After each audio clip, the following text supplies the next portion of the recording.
okay अब चाहिँ हामी के गर्छौं भने ल अफ डिसइन्टिग्रेसन रेडिएक्टिभ डिसइन्टिग्रेसनलाई हामीले के गर्छौं भने यसको जनरल इक्वेसनलाई हामीले प्रुभ गर्छौं सो हाम्रो सेकेन्ड लले के भन्छ भने सेकेन्ड लको अनुसार हाम्रो from second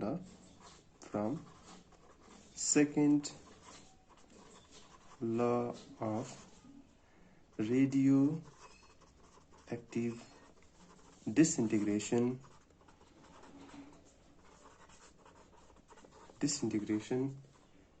dN by dt is directly proportional to the number of atoms यो भन्छ अथवा यसलाई हामीले प्रोपोर्शनालिटी कन्स्टेन्ट लगाउँदाखेरि dN by dt is equals to minus lambda n यो चाहिँ हाम्रो जनरल इक्वेसन आउँछ जसमा हामीले where lambda is equals to disintegration constant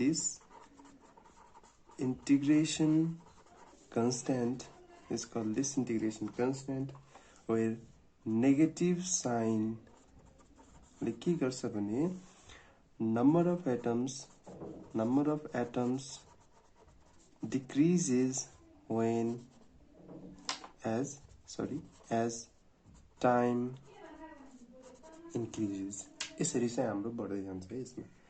अब त्यसपछि हामी यसबाट फलो गर्दै छौं एउटा r यहाँबाट जान हामी okay r dN by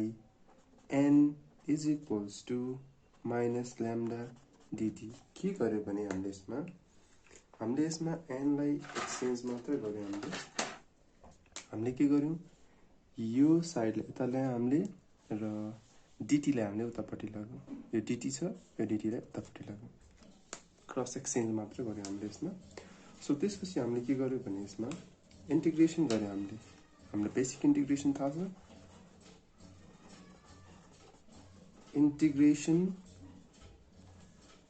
integration गर्दाखेरि हामीले के गर्यो भने r l n capital N is equals to minus lambda t plus c where c चाहिँ के हुन्छ भने हाम्रो इन्टिग्रेसन कन्स्ट्यान्ट हुन्छ हाम्रो इन्टिग्रेसन कन्स्ट्यान्ट हुन्छ हाम्रो यो चाहिँ ओके यति चाहिँ हामीले पहिला बुझ्नु पर्यो है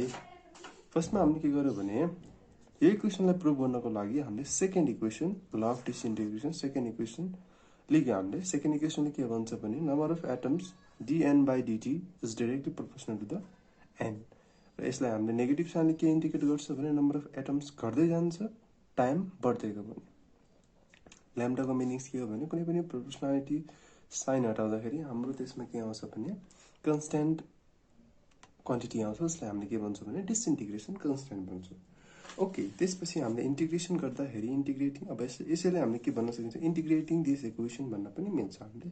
ओके एक्जाममा लेख्दाखेरि हामीले के गर्छौं भने इन्टिग्रेटिङ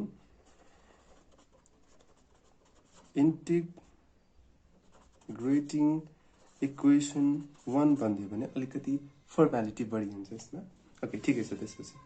ओके त्यसपछि हामीले के गर्छौं भने टाइमको कुरा गर्छौं टाइमलाई कन्स्ट्यान्ट राख्ने कि टाइमलाई 0 राख्ने कि कुनलाई के मान्ने भन्ने कुरा आउँछ त्यसपछि at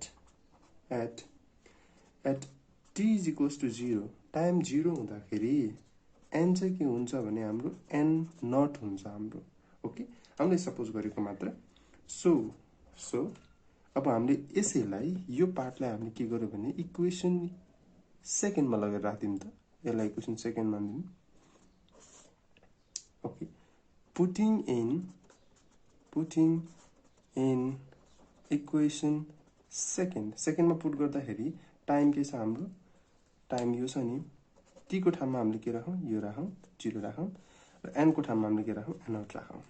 है त त्यसपछि हाम्रो के हुन्छ ln यहाँ के आउने भयो n नट आउने भयो इज इक्वल्स टु यो चाहिँ के हुने भयो 0 हुने भयो 0 प्लस c ओके हाम्रो इक्वेसन के आउने भयो ln n naught equals to c यसलाई हामीले इक्वेसन 3 सपोज गर्दियौं है त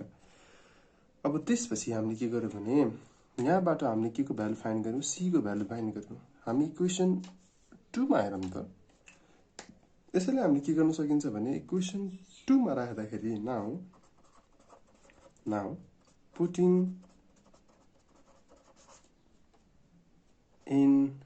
putting this equation, this value भन्दिम न, this value in equation 2, हेरौँ त इक्वेसन 2 मा राख्दाखेरि हाम्रो के आउँछ भने ln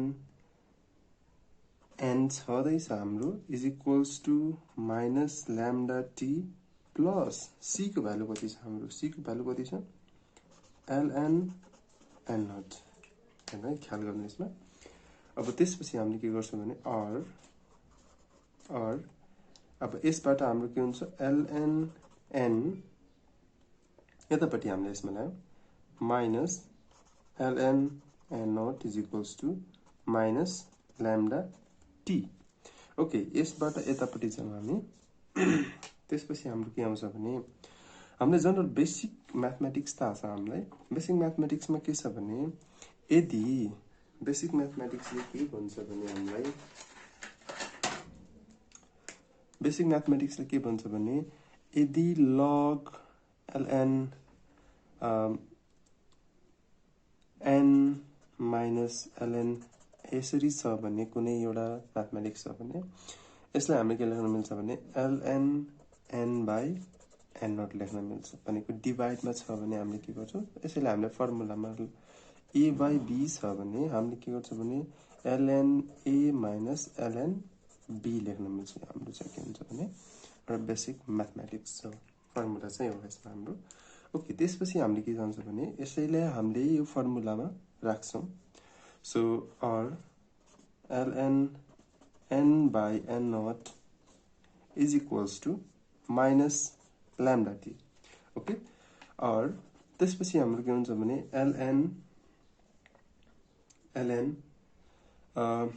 अब हामीले यसमा के गर्छौं भने फेरि पनि